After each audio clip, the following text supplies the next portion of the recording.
En 1687, le jurisconsulte et spécialiste de droit canonique français, Louis de Héricourt, naît à Soissons dans une famille de la robe.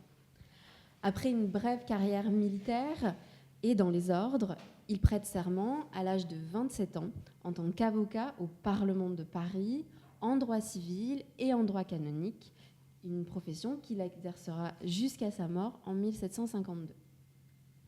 En parallèle de sa profession d'avocat, le juriste acquiert une notoriété par la publication de plusieurs traités juridiques. Il écrit sur la coutume, un commentaire de la coutume du Vermandois, sur le droit privé, un traité de la vente des immeubles, mais aussi en droit pénal, en complétant le traité de Jean Daumas.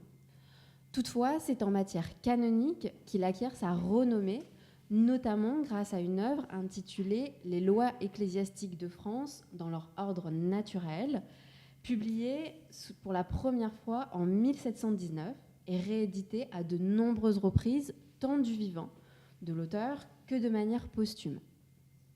Dans ce traité, l'auteur, Louis de Héricourt, a pour ambition de défendre l'existence d'un droit canonique français, c'est-à-dire un droit de l'Église de France, aussi connu sous l'expression d'un droit de l'Église gallicane. Depuis le conflit ayant opposé le roi de France Philippe le Bel au pape Boniface VIII, certains légistes et jurisconsultes affirment l'existence d'une Église gallicane. Cette Église obéirait à ses propres principes, les libertés de l'Église gallicane, principes théorisés par de nombreux juristes, dont Pierre Pitou, sans pour autant que cette Église ne soit indépendante. L'Église de France reste une entité composante de ce que l'on appelle l'Église universelle. Ce traité des lois ecclésiastiques de France est particulièrement imposant et dense. Il s'agit d'un traité de près de 1000 pages, réparti en 2 colonnes, rédigé en français et en latin. Suivant son ambition, il souhaite aborder l'ensemble du droit ecclésiastique français dans l'optique de l'offrir aux néophytes en droit canonique. L'ouvrage de Louis de Héricourt est divisé en 4 parties, puis chapitres, et enfin en maximes. Pour rédiger ces maximes, Louis de Héricourt se fonde sur un corpus de textes tant canoniques que séculiers, qu'il appelle les sources du droit ecclésiastique. On retrouve ainsi des actes royaux, des coutumes, de l'arestographie, mais aussi de la doctrine. Pour ce qui concerne les textes canoniques, Héricourt se fonde sur le Corpus Juris Canonici, les conciles, la Bible, les écrits des évêques, entre autres. En raison du pluralisme juridique de l'Ancien Régime, toutes ces sources se superposent, mais aussi parfois traitent des mêmes objets, notamment sur des matières comme le droit ecclésiastique, qui rendent sa connaissance particulièrement difficile. Dans son traité, Héricourt traite successivement de la juridiction ecclésiastique, des biens de l'Église, des choses de l'Église, mais surtout des bénéfices ecclésiastiques. Le bénéfice ecclésiastique est un bien du patrimoine ecclésiastique conféré à un titulaire de bénéfice qui en exerce l'office. C'est la charge d'une Église. Le prêtre est titulaire d'un bénéfice et c'est un bénéficier. Le titulaire remplit des fonctions pour en assurer l'entretien. Il désigne à la fois le bien et la rémunération qui lui est attachée. À l'époque moderne, les bénéfices ecclésiastiques sont l'objet tant de la législation canonique que de la législation dite séculière. L'intérêt des puissances temporelles et spirituelles pour les bénéfices est justifié par des raisons économiques, politiques et sociales, qui en font une charge particulièrement attractive et sujette à convoitise. Toutefois, le régime juridique des bénéfices ecclésiastiques est en perpétuel changement, notamment à l'époque moderne. En effet, la promulgation de textes de sources différentes, tant ecclésiastiques que séculières, empêche d'en connaître précisément le régime juridique, en faisant ainsi un objet d'étude peu connu des études d'histoire du droit canonique moderne. En théorie, le bénéfice est un bien inaliénable du patrimoine ecclésiastique. Autrement dit, il ne peut pas être cédé contre une somme d'argent. Pourtant, la translation du bénéfice, c'est-à-dire le changement de bénéficier, est en réalité courante en matière bénéficiale. Durant sa vie, un bénéfice est l'objet de mutations et de transformations. Ces dernières peuvent être indépendantes du bénéfice et de son bénéficiaire. Ce sont en général des aléas qui engendrent des difficultés dans la conduite de l'office. Ces aléas peuvent être le fruit d'une mauvaise gestion ou encore d'éléments extérieurs, comme une guerre ou même des désagréments climatiques qui détruisent les immeubles ecclésiastiques. Dans d'autres cas, le changement de possesseur est le résultat d'une cause intrinsèque au bénéficiaire. Le titulaire de la charge n'a plus la capacité ou la volonté de l'administrer. Il doit alors résigner. Le changement de titulaire de bénéfice est une opération décriée. En effet, le remplacement du titulaire ne peut être fait qu'à l'issue de la mort du possesseur de la charge. Ces mécanismes de translation sont ce que l'on appelle l'union de bénéfices, mais surtout le mécanisme de la resignatio in favorem alicuius ou resignatio in favorem. Cette expression de resignatio in favorem signifie littéralement résigner en faveur d'un tiers. Cela permet de contourner le principe de l'inaliénabilité du bien ecclésiastique et propose une technique de translation du bénéfice. En résignant en faveur d'une personne, un bénéficiaire peut disposer de son office ecclésiastique en choisissant son successeur et donc en renonçant à une charge ecclésiastique, le plus souvent en cas de maladie. Dès lors, la désignation de son successeur s'apparente à une succession par renonciation qui est pourtant prohibée et interdite, prohibée par le droit canonique. On peut y voir la possibilité de choisir discrétionnairement son successeur, indépendamment de tout lien de filiation. L'historiographie voit dans la résignation un fléau de l'Église. Héricourt est partisan de cette idée. Selon lui, la résignation en faveur existe depuis les premiers temps de l'Église et il y voit surtout une racine du mal. Grâce à sa méthode systématique et face à la multiplicité des textes, de leurs points communs et de leurs contradictions, Louis de Héricourt propose un régime juridique pour la première fois de la résignation in favorem, empreint de gallicanisme, suivant les formalités conditionnant la résignation et la prise de possession de cette résignation. Dès lors qu'un bénéficiaire souhaite renoncer à son office bénéficial, il faut que cette résignation soit confirmée par le pape, qui est appelé le collateur ecclésiastique, qui peut l'entériner uniquement lui. Ce principe, longtemps privilégié par la pratique, est dénué de confirmation textuelle avant d'être entériné par une bulle pontificale, donc un texte pris par le pape, en l'occurrence qui est pris par le pape Pie V, intitulé Quanta, et prise en 1568. Or, pour établir sa maxime, selon laquelle le pape en tant que collateur doit recevoir cette résignation, le canoniste Héricourt choisit de se reposer sur un autre texte tiré des Libertés de l'Église gallicane de Pierre Pitou, qui est écrit en 1594, soit 26 ans plus tard que la bulle. La maxime de Pitou correspond parfaitement, textuellement, au texte de la bulle Quanta. Suivant un critère d'ancienneté, la bulle devrait prédominer sur le texte de Pitou. Or, il s'agit de l'inverse. Héricourt utilise la bulle comme élément de confirmation et surtout de soutien de sa maxime. Le choix fait par l'auteur n'est pas anodin. Il préfère un texte que l'on peut qualifier de gallican plutôt qu'un texte qui émane du pape.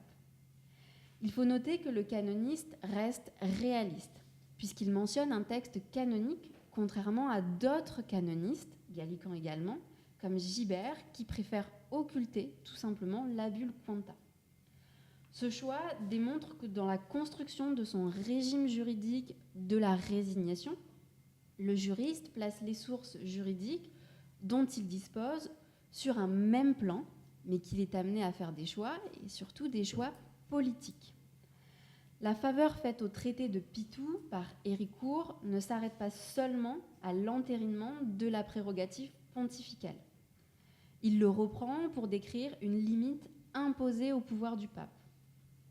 Dans le cas où le pape refuse une résignation, le résignant, celui qui renonce à la charge, peut se tourner vers le Parlement, quel qu'il soit, pour ordonner à l'évêque d'outrepasser les attributions du pape. Ici, la référence aux libertés de Pitou témoigne de la volonté de l'auteur des lois ecclésiastiques de conférer une origine et des conditions formelles françaises à l'admission de la résignation en faveur. Dans cette lignée, le juriste soutient que le roi a la possibilité de connaître de la résignation lors de la période de régal, sans toutefois qu'il ne le démontre. Comme la résignation en faveur permet le transfert d'un bien ecclésiastique, son contrôle doit également s'étendre à la qualité du résignant, mais aussi du résignataire, celui qui reçoit. En effet, il est impératif de vérifier que les parties qui s'engagent dans la procédure de résignation aient les capacités tant de résigner pour le résignant que la capacité de posséder un bénéfice. Il s'agit éventuellement d'éviter que certaines parties outrepassent leurs compétences et détournent la résignation en faveur d'une personne. Dans son entreprise, Louis de Héricourt systématise la matière. Autrement dit, il cherche à collecter tous les éléments de procédure soumise aux résignants qui sont difficilement accessibles à cette époque. Ce dernier, le résignant, doit ainsi respecter certaines contraintes dans le choix de son résignataire et peut conserver ce que l'on appelle un droit de regret. Comme un bénéficiaire renonce à une charge à laquelle cette possibilité est rarement prévue, il est nécessaire de vérifier que la personne désignée par le résignant ait les qualités requises. Toutefois, ni le droit canonique, ni les actes royaux ne s'attachent à les décrire précisément. Les éléments sont disséminés dans une variété de textes qui rendent difficile leur appréhension. Pour certains, pour être certain de la qualité du résignataire et des limites imposées aux résignants, Louis de Héricourt rassemble plusieurs sources tant canoniques que séculières qu'il systématise. Lorsqu'il systématise, il amende le texte d'origine. Il l'augmente ou il le réduit en supprimant des mots, des expressions pour en faciliter l'accessibilité. C'est ainsi qu'il reprend l'ordonnance de 1667 de Louis XIV pour rappeler la capacité d'un mineur de 14 ans à résigner son bénéfice. Il reprend également la déclaration des insinuations ecclésiastiques de 1646 pour consacrer l'impossibilité pour le résignant de résigner plusieurs fois en faveur de la même personne. Dès lors, il réussit à rassembler plusieurs textes de textes différents pour faire un régime unifié. Les sources canoniques ne sont pas oubliées dans cet exercice. Pour affirmer qu'un résignant ne peut pas résigner ce que l'on appelle une dignité élective confirmative, l'auteur des lois ecclésiastiques simplifie la décrétale de Boniface VIII, cum in illis, particulièrement longue, qu'il réduit en seulement quelques phrases. Dans certains cas, il s'avère que ni la législation royale ni le droit canonique ne sont suffisants. Dès lors, Héricourt pense à des éléments qui ne sont pas consacrés ni par une loi ecclésiastique, mais qui sont d'une certaine manière intéressants pour lui et surtout qui proviennent de sa pratique d'avocat en tant que confronté à une procédure. Par exemple, le canoniste avance que si un bénéficiaire qui résigne à un accusé de crime ayant fait appel de sa condamnation, le résignant peut quand même résigner, puisque l'appel suspend l'accusation. Une telle réflexion de la part du canoniste montre sa capacité, en tant qu'avocat, à percevoir toutes les situations qui peuvent se présenter sur le plan procédural. Suivant ce qui est prévu par le droit canonique, notamment le décret de Gratien, donc qui est un texte du Corpus Juris Canonici, Héricourt précise que le résignant dispose d'un droit de regret. Autrement dit, lorsque la résignation en faveur est faite, le résignant ne peut pas revenir sur sa parole. Cette règle doit permettre d'éviter que la charge bénéficiale ne fasse l'objet de négociations, de changements d'avis de la part du résignant. La systématisation du régime juridique de la résignatio in favorem par Héricourt se poursuit lors de ce que l'on appelle la prise de possession du bénéfice par le résignataire, qui est également un élément qui est intéressant tant pour le droit canonique que pour le droit séculier. Dès lors que toutes les étapes du processus de la résignatio in favorem ont été respectées, le transfert du bénéfice peut avoir lieu entre le résignant et le résignataire. Cependant, Louis de Héricourt rappelle l'éventualité de l'application de la 18e règle de la chancellerie romaine, connue sous le nom de la règle de infirmis resignatibus. Si un bénéficiaire malade résigne son bénéfice, mais qu'il décède dans les 20 jours suivant sa résignation, les provisions sont déclarées nulles. Le bénéfice est alors considéré comme vacant par mort. Il doit être pourvu par les voies dites de l'ordinaire, c'est-à-dire soit par nomination ou élection. Autrement dit, la résignation n'a plus lieu d'être. Cette 18e règle de la chancellerie est établie par les papes pour éviter un trop grand nombre de fraudes dans l'octroi des bénéfices qui pourraient principalement passer par la résignation. Si Louis de Héricourt consacre cette règle, ce n'est pas parce qu'elle vient du pape et qu'elle évite toute fraude. C'est surtout parce qu'elle est reçue par les actes royaux, notamment dans la déclaration de 1646 sur les insinuations ecclésiastiques qui la reprend textuellement. Dès lors que cette règle est écartée, le transfert de bénéfices peut avoir lieu, mais là encore, des conditions prévues par le droit canonique et le droit séculier sont nécessaires pour que la renonciation au bénéfice soit entérinée. La première condition est pour le résignataire de publier dans le lieu où est érigé son bénéfice, donc son église, sa prise de possession de bénéfices. Il ne dispose pour ce faire que de 6 mois. Héricourt reprend cette condition de la Regulae 34 de la chancellerie romaine, connue sous le nom de De Publicatandis Resignatibus, suivie dans le royaume de France. C'est ainsi que le canoniste précise que cette formalité de publication vaut pour les bénéfices qui appartiennent à un chapitre, à savoir des églises cathédrales, collégiales et conventuelles.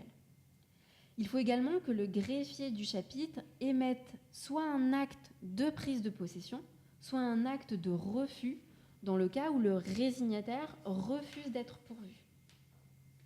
Cet effort de clarification est opéré par Héricourt pour l'ensemble de ces maximes relatives à la renonciation de la charge bénéficiale, tout en précisant que certaines maximes sont proposées sans fondement par l'auteur, mais qui proviennent plus de sa pratique en tant qu'avocat.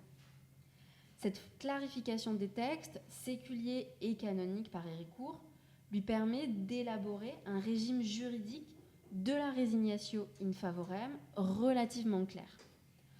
En effet, grâce à l'usage de la maxime et l'appareil formel qu'il met en œuvre, c'est-à-dire un usage de succession de maximes avec des espaces blancs, offre à son lecteur une prise en main relativement favorisée et facilitée, là où ses prédécesseurs se contentaient d'aborder la possibilité de renoncer à une charge ecclésiastique. Il permet également d'unifier le régime juridique, d'associer des textes provenant du droit ecclésiastique et du droit dit séculier pour en faire un régime véritablement unifié et allier points communs et divergences. Je vous remercie de votre attention.